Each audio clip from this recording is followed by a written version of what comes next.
Good morning, students. Today we will study the family Ranunculaceae. So these are the members of family Ranunculaceae: Clematis, Delphinium, Ranunculus and Aconitum. Distribution. So this family is commonly called as buttercup family. It includes 35 genera and 1500 species, out of which 163 species are confined to India. They are chiefly found in temperate and the Arctic regions. And hence the flowers of this family you can see only in the winter seasons in our country. So we also grow Delphinium in our college, and that also is a seasonal plant, and it grows well only in the winters. Now these are the distinct characters of the family Ranunculaceae. So basically most of them are herbs. The leaves are exstipulate with incised blades, sheathing bases. The flowers are hypogynous, spiral or spirocyclic. Usually this is the only family having spiral flowers. Usually the flowers are cyclic. Sepals often deciduous, usually petaloid. So usually the sepals, in most cases the sepals are also colored, means similar to that of the petals. Calyx and corolla are free, the stamens are indefinite and they are also free. The carpels are polycarpillary and apocarpal. So the gynoecium, even being polycarpillary, they are free. The fruit is aggregate. Now the vegetative characters. Habit, basically they are annual or perennial herbs or climbing shrubs as Clematis and Naravelia. Rarely they are trees, as that is Paeonia, the only tree in this family. They perinate by means of tuberous roots, as in case of Aconitum, or rhizome. So here this is the plant of Aconitum, and these are the tuberous roots. The roots are basically taproot, adventitious or tuberous, as in case of Ranunculus and Aconitum. So here the tuberous roots. The taproot system is in the initial state, but sooner or later replaced by the adventitious roots. Stem is herbaceous. In some it is climbing, as in Clematis, or underground rhizome or erect and branched.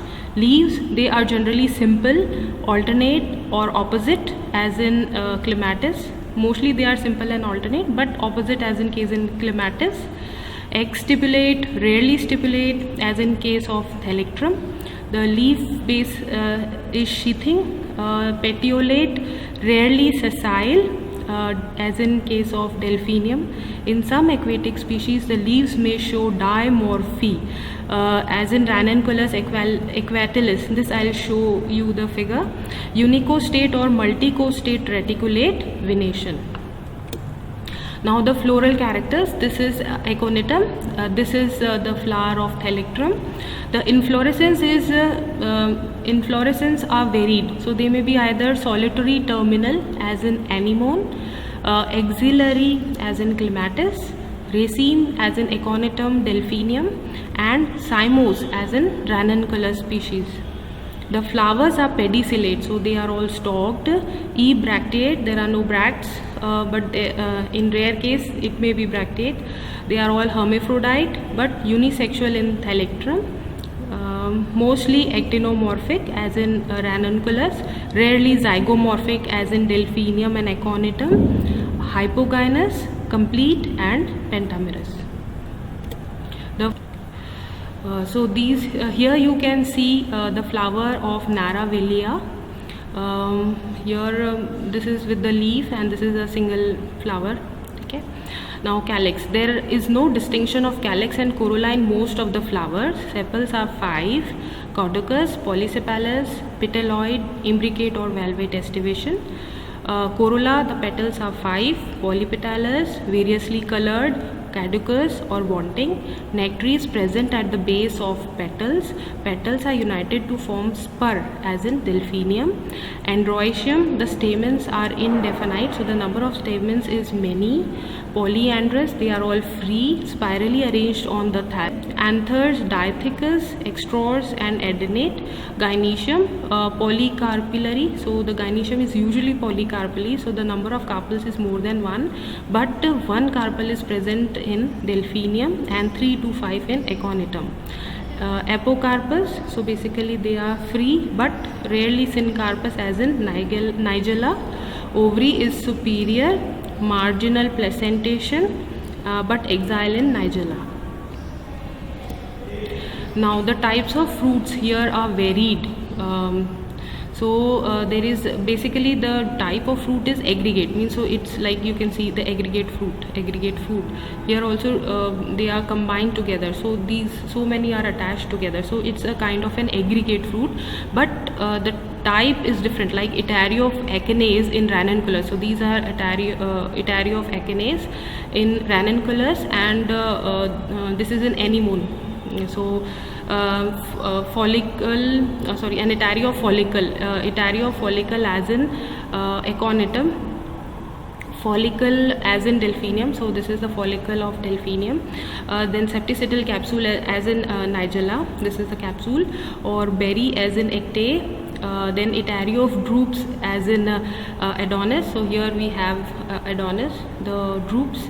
Etario of berries as in Hydrastis, so these are the Etario of berries as in Hydrastis, and simple pod as in Xanthorrhiza.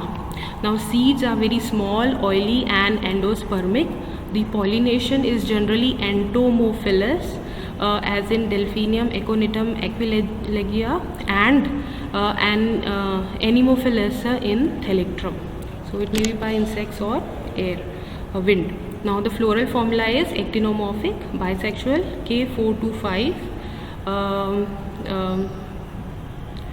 corolla 5, androecium are infinite. Gynoecium also varies from 1 to infinity, and the ovary is superior. Okay. Now economic importance of Ranunculaceae family.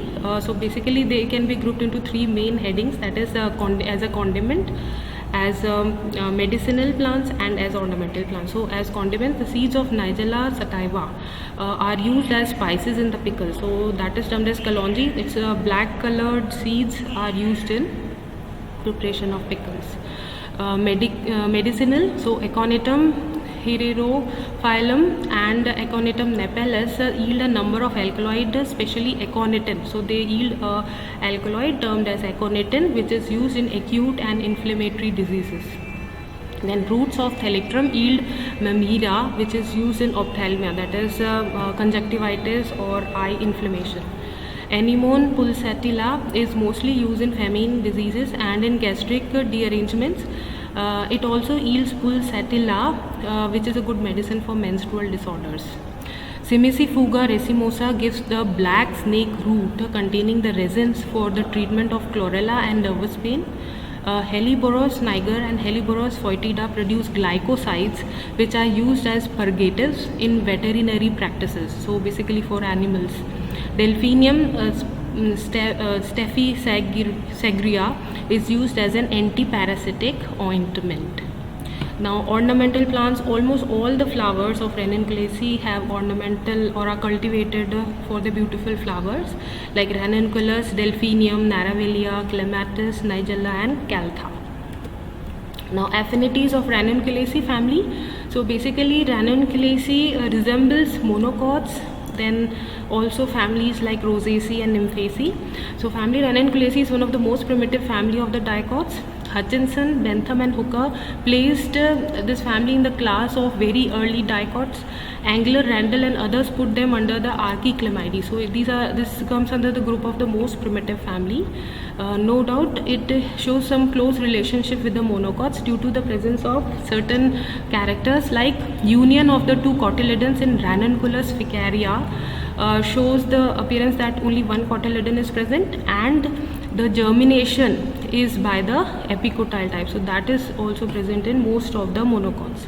Now leaf bases are broadened into sheath. Now this sheath is most characteristic feature of the monocots, and rhizome formation. So both these two characters are also of monocots, and hence it is a resemblance to monocots.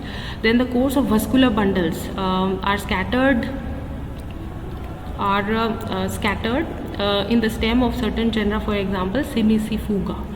So Cimicifuga has scattered vascular bundles, so again resemblance to the monocots. Then the endospermous seed with apical small embryo and copious endosperm, so again resemblance to the monocots. Lastly, the free carpels are free, resembling the flowers with Alice Macy, so again resemblance to the monocots. Now this family can be linked with Rosaceae on account of free and numerous stamens and carpels, and the dimorphic leaves and hypogynous flowers of Ranunculaceae trace the relationship with the family Nymphaceae. So it is resembling the monocots, Rosaceae and Nymphaceae. Now some primitive and advanced characters of this family. So primitive character like perennial habit, as in case of Aconitum and Clematis. Then presence of tree or shrub, that is Paeonia. So this is the only tree or shrub, means almost shrub like tree, means it's not that huge. Then presence of stipule as in Thalectrum. Leaves with reticulate venation. Flowers are hermaphrodite, actinomorphic symmetry, large number of petals, calyx and corolla free. Gynoecium is polycarpillary and apocarpus, ovule anatropous. So all these are the primitive characters of this family, while it has some advanced characters also, like plants are generally herbs, leaves are compound as in Clematis, the stipules are absent except in Thalectrum, the flowers are zygomorphic as in Delphinium, unisexual flowers as in Thalectrum, petal fused and forming a spur as in Delphinium, Gynoecium is syncarpus as in Nigella. So these are the advanced characters of this family. So here you can see Paeonia. It is almost a small tree, and this is our flowers. You can see how large or big the flowers are. Now common plants of the family are Aconitum. It is a herb with medicinal properties because of presence of alkaloid L-aconitin. Then Clematis is a climber. Delphinium is an ornamental plant cultivated in gardens. Ranunculus is an annual perennial herb. Nigella, the seeds. Here, this is the flower of Nigella, and these are the seeds, the black seeds, which are used as spices and pickles. Now Thalectrum is a perennial herb with medicinal property. Now let us study some form genera. So we will study two, that is Ranunculus and Delphinium. So first we go with Ranunculus scleratus. The habit, it's a erect annual herb. The root is a taproot, which is replaced by adventitious branched roots. Stem is erect, herbaceous, green, glabrous, solid or fistular, branch with distinct nodes and internodes. So here this is the flower of Ranunculus scleratus. Here you can see the stem, it's green, and yeah, the roots you can see more clearly in this figure. The leaves are simple, trilobed or tripartite. Each lobe is further divided with ovate cuneate segments, alternate petiolate sheathing leaf bases. Exstipulate venation is reticulate multicostate.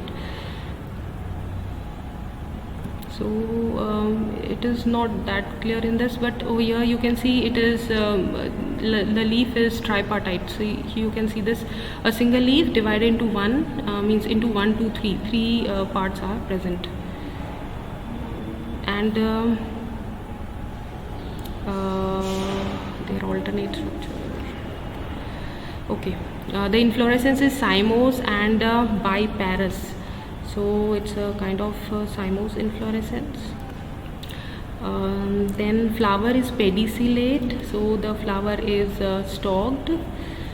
Bracteate, hermaphrodite, actinomorphic, complete, hypogynous and yellow. The sepals are 5, polysepalous, petalloid, estivation is quinquential. So here you can see the sepals, these are 1, 2, 3, 4 and 5 sepals. They are also almost yellowish in color, equal to, means similar to those of the petals, and here you can see the stamens. Okay, the petals are also 5, polypetalous, obovate with the pocket shaped nectary on the inner side at the base of each petal, yellow, estivation is imbricate. Androecium, the stamens are indefinite, so they are many, they are polyandrous, free, spirally arranged, anthers elongated, filaments long, basifixed and extrose. So here you can see in this, here also you can see there are many stamens, so they are all spirally arranged and they are many. Okay. Gynoecium is polycarpillary, apocarpous, ovary superior, unilocular with basal placentation. So here you can see the polycarpillary ovary. So here in the fruit it is even more easily visible. So they are apocarpous, but they are polycarpillary, means so their number of ovules are, number of carpels are many, but they are still free. Okay. And here you can see in the section there is only a single carpel with a single ovule. With a basal presentation. Okay, then floral formula is actinomorphic, it's bisexual, K5, C5, androecium is indefinite, gynoecium indefinite, and superior ovary. Okay, so this is with ranunculus scleratus. The second Delphinium ajacis. So this is annual herb. So you can see the flowers blossoming only in winters. Roots are taproot, branched, fibrous, and annual. The stem is erect, branch, herbaceous, green, glabrous, solid, and cylindrical. Leaves are colline, simple, much dissected, palmately, lobed, alternate. Means जैसे धनिए की leaves होती हैं तो एक बार आप देख के उसको ऐसा लगेगा कि we are seeing the leaves of coriander. Sessile, venation is reticulate, multicostate. But it is like the leaves are simple, but as they age, the leaves get dissected. Inflorescence is typical raceme. Flower is pedicellate, bracteate, bracteolate, complete, hermaphrodite, hypogynous, and zygomorphic. So calyx here is sepals are 5, petaloid, polysepalous, posterior sepal produce into a long spur. Estivation is consequential. So the main characteristic feature of this plant is the presence of a long spur. So calyx may, the posterior sepal is produced into a long spur, and then in corolla also what happens is the petals are 4, gamopetalis. Here the petals are fused. The posterior 2 petals are fused to form the spur. So the posterior 2 petals also fuse to form a spur, and which are enclosed by the spur of the sepals and projected into the spur of the posterior sepal. So here from 4 only matlab 2 get fused, so it becomes means it is reduced, the petals get reduced. They are violet in color, imbricate estivation. Androecium, the stamens are indefinite, so here also the number of stamens is many. Polyandrous, free, arranged spirally in 3 whorls of 5 stamen each. So means there are total 15 stamens, and they are arranged in 3 whorls of 5 each, alternating with the petals. Filaments are flattened, anthers are basifixed. Gynoecium, monocarpillary, so there is only a single carpel in this. It is unilocular, ovary is superior, marginal placentation, pubescent, and the stigma is simple. So floral formula is, it is zygomorphic, bisexual, K5, C4, and it is fused because it's gamopetalis. Androecium, as such they are indefinite, but they have a definite number of stamens, that is 15, that is 5 plus 5 plus 5, and gynoecium is 1 and superior. So here is the diagrammatic explanation of this. So here you can see, so these are the petals 1, 2, 3 and 4. So all of them are fused together, but they are not completely attached to each other. So here the number of petals is 4, and these 2 fuse to form the spur. So the spur, as you can see here, this spur is formed by the fusion of the 2 petals and by the outer covering of 1 sepal. So the sepals are no doubt 5, 1, 2, 3, 4 and 5. Bracts are also present, bracteoles are also present. So these you can see the dissected leaves of delphinium. This is the racemose inflorescence of delphinium, and this is a single flower of delphinium with the main characteristic feature of delphinium, that is the spur. Here also in this flower you can see the spur. This is the spur. So these are very beautiful flowers, and they are having many colors. Okay, so this was all for today's lecture. So these are the references. The book which you can refer is Plant Systematics, Theory and Practice by Gurucharan Singh. This is the best book, I guess, and will cover most of your topics. Well, these are with respect to the photos that I have taken from Google search engine. This and this are Aquilegia. This is the yellow columbine. this is also with varied colors. So this is Aquilegia flavescens, and this is also Aquilegia. The species is different. This is Ranunculus, and this is Ranunculus aquilatus, the one which grows in water, means which is an aquatic habit. So here again I am taking both the leaves. While you can see these leaves resemble those of Delphinium, but there are also normal leaves such as those of lotus, but they are very small in size. So it has shows two distinct or two different types of leaves. Okay, thank you very much.